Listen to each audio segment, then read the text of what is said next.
Ni paabot o pahimangno ang buhatan sa Municipal Economic Enterprise and Development Office dinhi sa lungsod sa Trento, Agusan del Sur, ngadto na sa tanan nga mga negosyante sa lungsod. Sumala pa ni Layla ni Lacro Panuga, ang miduhead sa lungsod.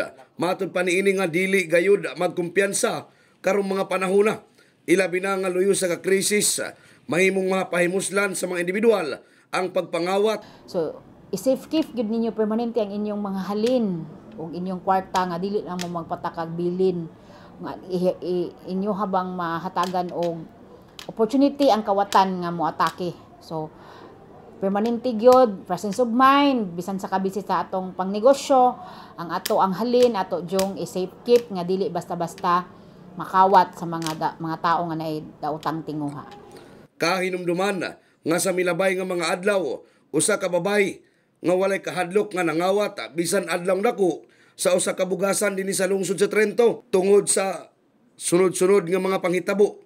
Gipuntirya ni Panuga ang mga negosyante nga magbinantayon ug mag-inampingon kanunay matag adlaw aron sa tinguha nga dili sila mabiktima sa bisan unsa man nga kahitabo nga dili maayo sa lungsod. In the heart of changing lives, kini si Brigada Peter Luloy Abulok sa 105.5 Brigada News FM Trento, Agusan, The Music and News Authority.